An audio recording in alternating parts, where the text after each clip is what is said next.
नमस्कार. स्वागत आहे सर्वांचं N D career academy educational YouTube चॅनलवरती. आजच्या व्हिडिओमध्ये आपण नुकतंच जी पॅरिस पॅरा ऑलिम्पिक स्पर्धा पार पडलेली आहे तर या स्पर्धेविषयी अतिशय महत्त्वाची माहिती अगदी थोडक्यामध्ये पाहणार आहोत. तरी सर्वांनी अगदी शेवटपर्यंत हा व्हिडिओ पाहायचा आहे. चला तर मग सुरुवात करू आजच्या आपल्या या व्हिडिओला. दिव्यांग खेळाडू किंवा अपंग खेळाडू जे असतात तर त्यांच्यासाठी ही पॅरा ऑलिम्पिक स्पर्धा आयोजित केली जाते बघा. ज्या वर्षी ज्या शहरामध्ये ऑलिम्पिक स्पर्धेचं आयोजन केलं जातं तर त्याच वर्षी त्याच शहरामध्ये या पॅरा ऑलिम्पिक स्पर्धेचं देखील आयोजन केलं जातं. या स्पर्धेचं आयोजन दर 4 वर्षांनी केलं जातं आणि ऑलिम्पिक स्पर्धेचं आयोजन जे आहे तर ते देखील दर 4 वर्षांनीच केलं जातं. पहिली पॅरा ऑलिम्पिक स्पर्धा मे 1960 आयोजित करण्यात आली होती. ही जी पहिली पॅरा ऑलिम्पिक स्पर्धा आहे तर ती इटलीमधील रोम या ठिकाणी आयोजित करण्यात आली होती आणि पहिली ऑलिम्पिक स्पर्धा जी आहे तर ती 1896 साली आयोजित करण्यात आलेली होती बघा. सध्या आंतरराष्ट्रीय पॅरा ऑलिम्पिक समितीचे अध्यक्ष आहेत ब्राझीलचे अँड्र्यू पार्सन्स. या आंतरराष्ट्रीय पॅरा ऑलिम्पिक समितीची स्थापना 22 सप्टेंबर 1989 रोजी करण्यात आलेली आहे. याचं मुख्यालय आहे जर्मनीमधील बॉर्न या ठिकाणी आणि आपल्या भारतीय पॅरा ऑलिम्पिक समितीची स्थापना 1992 साली करण्यात आलेली आहे. याचं मुख्यालय आहे नवी दिल्ली या ठिकाणी आणि सध्या आपल्या भारतीय पॅरा ऑलिम्पिक समितीचे अध्यक्ष आहेत देवेंद्र झाझरिया. 2024ला जी पॅरिस पॅरा ऑलिम्पिक स्पर्धा पार पडलेली आहे तर ही पॅरा ऑलिम्पिक स्पर्धेची 17व्या क्रमांकाची आवृत्ती होती. 28 ऑगस्ट ते 8 सप्टेंबर 2024 दरम्यान फ्रान्सची राजधानी पॅरिस या ठिकाणी 2024ची पॅरा ऑलिम्पिक स्पर्धा आयोजित करण्यात आली होती. या स्पर्धेचं ब्रीदवाक्य होतं गेम्स वाईड ओपन. या स्पर्धेचं उद्घाटन फ्रान्सचे राष्ट्राध्यक्ष इमॅन्युएल मॅक्रॉन यांच्या हस्ते करण्यात आलेलं आहे आणि उद्घाटन जे आहे तर ते प्लेस द ला कॉन्कोर्ड स्टेडियममध्ये करण्यात आलेलं होतं बघा. तर या स्पर्धेचा समारोप स्टेड डी फ्रान्स स्टेडियममध्ये करण्यात आलेला आहे.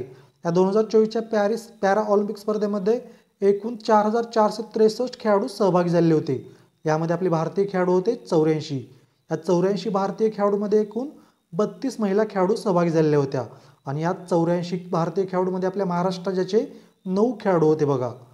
या 2024च्या पॅरा ऑलिम्पिक स्पर्धेमध्ये एकूण 22 खेळ प्रकाराचं आयोजन करण्यात आलेलं होतं आणि या 22 खेळ प्रकारामध्ये आपल्या भारतीय खेळाडूंनी सहभाग घेतलेला होता 12 खेळ प्रकारामध्ये. एकूण 170 देश सहभागी झालेले होते 2024च्या पॅरा ऑलिम्पिक स्पर्धेमध्ये आणि 2024साठी आपल्या भारतीय टीमचा ॲक्सेसिबिलिटी पार्टनर होती सोई ही NGO. या 2024च्या पॅरिस पॅरा ऑलिम्पिक स्पर्धेच्या उद्घाटन समारंभासाठी आपल्या भारताचे पुरुष ध्वजवाहक म्हणून निवड करण्यात आली होती भालाफेकपटू सुमित अंतिल यांची आणि उद्घाटन समारंभासाठी आपल्या भारताच्या महिला ध्वजवाहक म्हणून निवड करण्यात आली होत्या आपल्या महाराष्ट्रातील नांदेड जिल्ह्याच्या भाग्यश्री जाधव यांची. या 2024च्या पॅरा ऑलिम्पिक स्पर्धेसाठी आपल्या भारतीय टीमचे प्रमुख म्हणजेच सेफ डी मिशन SDM म्हणून निवड करण्यात आली होती आपल्या भारतीय पॅरा ऑलिम्पिक समितीचे उपाध्यक्ष सत्यप्रकाश सांगवान यांची. 2024च्या पॅरा ऑलिम्पिक स्पर्धेच्या समारोप सोहळ्यासाठी आपल्या भारताचे पुरुष ध्वजवाहक म्हणून सुवर्णपदक पटकावणारे हरविंदर सिंग यांची निवड करण्यात आली होती बघा. तर समारोप सोहळ्यासाठी आपल्या भारताच्या महिला ध्वजवाहक म्हणून प्रीती पाल यांची निवड करण्यात आलेली होती.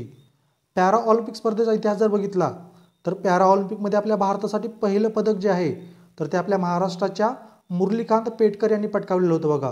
1972च्या हेडलबर्ग पॅरा ऑलिम्पिक स्पर्धेमध्ये त्यांनी 50 मीटर पोहण्याच्या प्रकारामध्ये सुवर्णपदक पटकावलेलं होतं. मुरलीकांत पेटकर जे आहेत ते आपल्या महाराष्ट्राच्यामधील सांगली जिल्ह्याचे आहेत आणि याच पॅरा ऑलिम्पिकच्या इतिहासामध्ये आपल्या भारतासाठी पदक पटकावणाऱ्या पहिल्या महिला ठरलेल्या होत्या दीपा मलिक. दीपा मलिक यांनी 2016च्या रिवा पॅरा ऑलिम्पिकमध्ये रौप्य पदक पटकावलेलं होतं. पॅरिस पॅरा ऑलिम्पिक 2024मध्ये एकूण 549 पदके देण्यात आलेली आहेत. या 549 पदकापैकी आपल्या भारताने एकूण 29 पदके जिंकलेली आहेत. या 29 पदकामध्ये 7 सुवर्ण पदके, 9 रौप्य पदके आणि 13 कांस्य पदके आहेत बघा. असे मिळून आपल्या भारत देशाने एकूण 29 पदके या 2024च्या स्पर्धेमध्ये पटकावलेली आहेत आणि आपला भारत देश या पदक तालिकेमध्ये 18व्या क्रमांकावरती राहिलेला आहे. 2024च्या पॅरा ऑलिम्पिक स्पर्धेमध्ये सर्वाधिक पदके चीन या देशाने जिंकलेली आहेत. चीन या देशाने 94 सुवर्ण पदके, 76 रौप्य पदके आणि 50 कांस्य पदके असे मिळून एकूण 220 पदके जिंकलेली आहेत. त्यानंतर या 2024च्या पॅरा ऑलिम्पिक स्पर्धेमध्ये पदक तालिकेमध्ये दुसऱ्या क्रमांकावरती देश राहिलेला आहे UK म्हणजेच ब्रिटन. ब्रिटन या देशाने 49 सुवर्ण पदके, 44 रौप्य पदके आणि 31 कांस्य पदके असे मिळून एकूण 124 पदके पटकावलेले आहेत. तर याच स्पर्धेमध्ये तिसऱ्या क्रमांकावरती राहिलेला आहे अमेरिका. अमेरिका या देशाने 36 सुवर्ण पदके, 42 रौप्य पदके आणि 27 कांस्य पदके असे मिळून 105 पदके मिळवलेली आहेत. आपल्या देशाने किती पदके मिळवलेली आहेत? 29. यामध्ये 7 सुवर्ण पदकं आहेत, 9 रौप्य पदकं आणि 13 कांस्य पदके. पॅरिस पॅरा ऑलिम्पिक 2024 मध्ये आपल्या देशासाठी पहिलं पदक जिंकलेलं आहे अवनी लेखरा यांनी. अवनी लेखरा यांनी महिलांच्या 10 metre air rifle standing SH1 प्रकारामध्ये सुवर्ण पदक पटकावलेलं होतं आणि हेच या 2024च्या पॅरा ऑलिम्पिक स्पर्धेमधील आपल्या देशासाठीचं पहिलं पदक आणि पहिलं सुवर्ण पदक ठरलेलं होतं. कोणाचं? अवनी लेखरा यांचं. अवनी लेखरा या आहेत राजस्थान राज्याच्या. 2024च्या पॅरा ऑलिम्पिक स्पर्धेमध्ये आपल्या भारतासाठी दुसरं पदक आणि पहिलं कांस्य पदक पटकावलेलं आहे मोना अग्रवाल यांनी. मोना अग्रवाल यांनी महिलांच्या 10 metre air rifle standing SH1 प्रकारामध्ये कांस्य पदक पटकावलेलं आहे. मोना अग्रवाल जे आहेत ते आहेत राजस्थान राज्याच्या. या 2024च्या पॅरा ऑलिम्पिक स्पर्धेमध्ये आपल्या भारतासाठी तिसरं पदक पटकावलेलं आहे प्रीती पाल यांनी. प्रीती पाल यांनी महिलांच्या 100 मीटर T35 प्रकारामध्ये कांस्य पदक पटकावलेलं होतं आणि हे आपल्या देशासाठीचं तिसरं पदक ठरलेलं होतं 2024च्या स्पर्धेमधील. प्रीती पाल कोणत्या राज्याच्या आहेत? तर उत्तर प्रदेश राज्याच्या. 2024च्या पॅरा ऑलिम्पिक स्पर्धेमध्ये आपल्या भारतासाठी पहिलं रौप्य पदक जिंकलेलं आहे मनीष नरवाल यांनी. मनीष नरवाल यांनी पुरुषांच्या 10 मीटर एअर पिस्तूल प्रकारामध्ये रौप्य पदक जिंकलेलं होतं. मनीष नरवाल आहेत बघा हरियाणा राज्याचे. या 2024च्या पॅरा ऑलिम्पिक स्पर्धेमध्ये आपल्या भारत देशासाठी दुसरं सुवर्ण पदक पटकावलेलं होतं नितेश कुमार यांनी. यांनी पुरुष एकेरी बॅडमिंटन प्रकारामध्ये आपल्या देशासाठी सुवर्ण पदक पटकावलं होतं आणि ते आपल्या देशासाठीचं या स्पर्धेमधील दुसरं सुवर्ण पदक ठरलेलं होतं बघा. कोणाचं? नितेश कुमार यांचं. नितेश कुमार आहेत हरियाणा राज्याचे. या 2024च्या पॅरिस पॅरा ऑलिम्पिक स्पर्धेमध्ये आपल्या भारतासाठी तिसरं सुवर्ण पदक कोण जिंकलेलं होतं? तर सुमित अंतिल यांनी. यांनी भालाफेक प्रकारामध्ये हे सुवर्ण पदक पटकावलेलं होतं. सुमित अंतिल आहेत हरियाणा राज्याचे खेळाडू. 2024च्या पॅरिस पॅरा ऑलिम्पिक स्पर्धेमध्ये शेवटचं म्हणजेच आपल्या देशासाठीचं 7वं सुवर्ण पदक पटकावलेलं आहे नवदीप सिंग यांनी.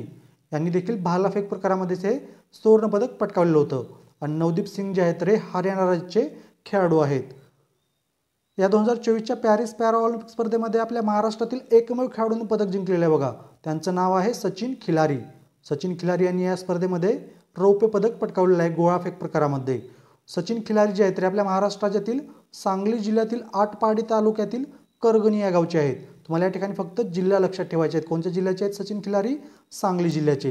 या 2024च्या पॅरिस पॅरा ऑलिम्पिक स्पर्धेमध्ये आपल्या महाराष्ट्र राज्यातील एकूण किती खेळाडू सहभागी झालेले होते? तर 9 खेळाडू सहभागी झालेले होते. या 2024च्या पॅरिस पॅरा ऑलिम्पिक स्पर्धेमध्ये आपला भारत देश प्रथमच 3 नवीन खेळामध्ये समाविष्ट झालेला होता. ते 3 खेळ नवीन कोणते आहेत?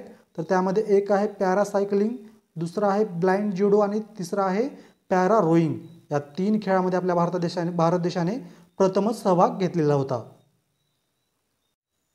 पॅरिस पॅरा ऑलिम्पिक 2024 मध्ये आपल्या भारताने जे 29 पदके जिंकलेली आहेत तर त्या 29 पैकी 18 पदके जे आहेत तर ते पुरुष खेळाडूंनी जिंकलेले आहेत आणि 10 पदके महिला खेळाडूंनी जिंकलेले आहेत बघा. आता या ठिकाणी तुम्हाला एक प्रश्न पडलेला असेल, 18 + 10 किती? तर 28 आणि आपण पदके सांगितली किती? तर 29. एक पदक जे आहे तर ते संयुक्तरित्या जिंकलेलं आहे तिरंदाजीमध्ये. शीतल देवी आणि त्यांचे जे पार्टनर होते त्यांच्याविषयी मी तुम्हाला नंतर पुढे सांगणारच आहे. या 2024च्या पॅरिस पॅरा ऑलिम्पिक स्पर्धेमध्ये आपल्या भारताने सर्वाधिक पदके कोणत्या खेळ प्रकारामध्ये जिंकलेले आहेत? तर ॲथलेटिक्स या खेळ प्रकारामध्ये जिंकलेले आहेत बघा. ॲथलेटिक्समध्ये आपल्या भारत देशाने 4 सुवर्ण पदक, 6 रौप्य पदक आणि 7 कांस्य पदक अशी मिळून एकूण 17 पदके जिंकलेली आहेत. त्यानंतर दुसऱ्या क्रमांकावरती बॅडमिंटनमध्ये आपल्या देशाने पदके जिंकलेली आहेत. बॅडमिंटनमध्ये आपल्या देशाने 1 सुवर्ण पदक, 2 रौप्य पदक आणि 2 कांस्य पदक अशी मिळून एकूण 5 पदके जिंकलेली आहेत. त्यानंतर नेमबाजीमध्ये 1 सुवर्ण पदक, 1 रौप्य पदक आणि 2 कांस्य पदक अशी मिळून एकूण 4 पदके जिंकलेली आहेत. तर तिरंदाजीमध्ये 1 सुवर्ण पदक आणि 1 कांस्य पदक असे मिळून 2 पदके जिंकलेली आहेत. आणि ज्युडोमध्ये आपल्या भारत देशाने या 2024च्या स्पर्धेमध्ये 1 कांस्य पदक जिंकलेलं आहे. आत्तापर्यंत पॅरा ऑलिम्पिक स्पर्धेमध्ये जर बघितलं तर आपल्या देशाने एकूण 60 पदके जिंकलेली आहेत बघा. या 60 पदकापैकी 16 सुवर्ण पदक आहेत, 21 रौप्य पदक आणि 23 कांस्य पदक आहेत. आणि 2024 मध्ये आपल्या भारत देशाने किती पदके जिंकलेली आहेत या पॅरा ऑलिम्पिक स्पर्धेमध्ये?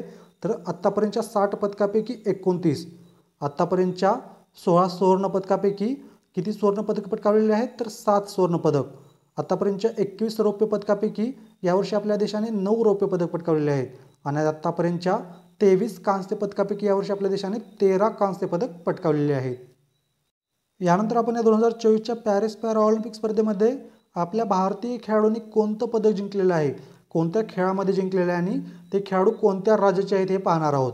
कारण अलीकडील काळामध्ये परीक्षेचा पॅटर्न जर बघितला आपण तर तुम्हाला खेळाडूची नावे दिली जातात आणि ते खेळाडू कोणत्या राज्यातील आहेत किंवा कोणत्या खेळ प्रकाराशी संबंधित आहेत असा प्रश्न विचारला जातो। त्यामुळे तुम्हाला अगदी थोडक्यामध्ये मी हे सांगणार आहे। अवनी लेखरा यांनी या 2024च्या स्पर्धेमध्ये सुवर्ण पदक जिंकलेले आहे बघा नेमबाजीमध्ये। अवनी लेखरा आहेत राजस्थानच्या। मोना अग्रवाल यांनी कांस्य पदक पटकावलेले आहे नेमबाजीमध्येच, या देखील आहेत राजस्थानच्या। मनीष नरवाल यांनी रौप्य पदक जिंकलेलं आहे नेमबाजीमध्ये। मनीष नरवाल आहेत हरियाणा राज्याचे खेळाडू। त्यानंतर प्रीतिपाल यांनी या स्पर्धेमध्ये कांस्य पदक जिंकलेलं आहे। प्रीतिपाल यांनी हे पहिलं कांस्य पदक जे आहे तर ते 100 मीटर धावण्याच्या शर्यतीमध्ये जिंकलेलं होतं बघा। प्रीतिपाल कोणत्या राज्याचे आहेत तर उत्तर प्रदेश राज्याच्या। त्यानंतर रुबिना फ्रान्सिस यांनी कांस्य पदक पटकावलेलं आहे नेमबाजीमध्ये। रुबिना फ्रान्सिस या मध्य प्रदेश राज्याच्या खेळाडू आहेत। निषाद कुमार यांनी रौप्य पदक जिंकलेलं आहे उंच उडीमध्ये। निषाद कुमार हे हिमाचल प्रदेश राज्याचे खेळाडू आहेत। त्यानंतर प्रीतिपाल यांनी या स्पर्धेमध्ये दुसरं कांस्य पदक देखील पटकावलेलं आहे बघा 200 मीटर धावण्याच्या शर्यतीमध्ये। प्रीतिपाल कोणत्या राज्याचे आहेत उत्तर प्रदेश। योगेश कतुनिया यांनी रौप्य पदक पटकावलेलं आहे थाळी फेकमध्ये, हे आहेत चंदीगडचे। नितेश कुमार यांनी बॅडमिंटनमध्ये सुवर्ण पदक जिंकलेलं आहे। नितेश कुमार आहेत हरियाणाचे। तुलसीमती मुरुगेसन यांनी रौप्य पदक जिंकलेलं आहे बॅडमिंटनमध्ये, हे आहेत तामिळनाडूचे खेळाडू। त्यानंतर मनीषा रामदास यांनी देखील बॅडमिंटनमध्ये कांस्य पदक जिंकलेलं आहे, हे देखील आहेत तामिळनाडू राज्याचे खेळाडू। सुहास यतिराज यांनी रौप्य पदक जिंकलेलं आहे बॅडमिंटनमध्येच, हे आहेत उत्तर प्रदेशचे खेळाडू। सुमित अंतिल यांनी सुवर्ण पदक जिंकलेलं आहे बघा कशामध्ये भालाफेकमध्ये, हे आहेत हरियाणा राज्याचे खेळाडू। त्यानंतर शीतल देवी व राकेश कुमार यांनी कांस्य पदक जिंकलेलं आहे संयुक्तरित्या तिरंदाजीमध्ये आणि हे दोन्ही खेळाडू आहेत जम्मू काश्मीरचे। नित्याश्री स्टीवन यांनी कांस्य पदक जिंकलेले आहे बॅडमिंटनमध्ये, या खेळाडू कोणत्या राज्याचे आहेत तर तमिळनाडू राज्याच्या। दीप्ती जीवनजी यांनी कांस्य पदक पटकावलेलं आहे 400 मीटर धावण्याच्या शर्यतीमध्ये, या आहेत तेलंगणा राज्याच्या खेळाडू। शरद कुमार यांनी उंच उडीमध्ये रौप्य पदक जिंकलेलं आहे। शरद कुमार आहेत बिहार राज्याचे खेळाडू। मरियप्पन थंगवेलू यांनी कांस्य पदक जिंकलेलं आहे उंच उडीमध्ये, हे आहेत तामिळनाडूचे। अजित सिंग यांनी रौप्य पदक जिंकलेलं आहे भालाफेक प्रकारामध्ये, हे आहेत उत्तर प्रदेश राज्याचे। सुंदर सिंग गुर्जर यांनी कांस्य पदक जिंकलेलं आहे बघा भालाफेकमध्ये, हे आहेत राजस्थान राज्याचे। आपल्या महाराष्ट्राच्या सचिन खिलारी यांनी या स्पर्धेमध्ये रौप्य पदक जिंकलेलं आहे गोळाफेक प्रकारामध्ये, हे आहेत आपल्या महाराष्ट्रातील सांगली जिल्ह्याचे। हरविंदर सिंग यांनी तिरंदाजीमध्ये सुवर्ण पदक जिंकलेलं आहे, हे आहेत हरियाणा राज्याचे। त्यानंतर धर्मवीर यांनी क्लब थ्रोमध्ये सुवर्ण पदक पटकावलेलं आहे, हे देखील आहेत हरियाणा राज्याचे। त्यानंतर प्रणव शर्मा यांनी रौप्य पदक जिंकलेलं आहे क्लब थ्रोमध्येच, हे देखील आहेत हरियाणा राज्याचे। कपिल परमार यांनी कांस्य पदक जिंकलेलं आहे ज्युडोमध्ये। कपिल परमार आहेत मध्य प्रदेशचे खेळाडू। प्रवीण कुमार यांनी सुवर्ण पदक जिंकलेलं आहे उंच उडीमध्ये, हे आहेत उत्तर प्रदेश राज्याचे खेळाडू। होकातो होज्जे सेमा यांनी कांस्य पदक पटकावलेलं आहे बघा गोळाफेक प्रकारामध्ये, हे आहेत नागालँड राज्याचे। नवदीप सिंह यांनी सुवर्ण पदक जिंकलेलं आहे भालाफेकमध्ये, हे आहेत हरियाणा राज्याचे। आणि सिमरन शर्मा यांनी कांस्य पदक पटकावलेलं आहे, या आहेत उत्तर प्रदेश राज्याच्या धावपटू। अशा प्रकारे या 2024च्या पॅरा ऑलिम्पिक स्पर्धेमध्ये आपल्या खेळाडूंनी जे 29 पदके जिंकलेली आहेत तर ते आपण अगदी थोडक्यामध्ये सविस्तर माहिती पाहिलेली आहे। विद्यार्थी मित्रांनो, तुम्हाला आजचा व्हिडिओ कसा वाटला हे प्रत्येकाने मला कमेंट करून सांगायचं आहे। धन्यवाद।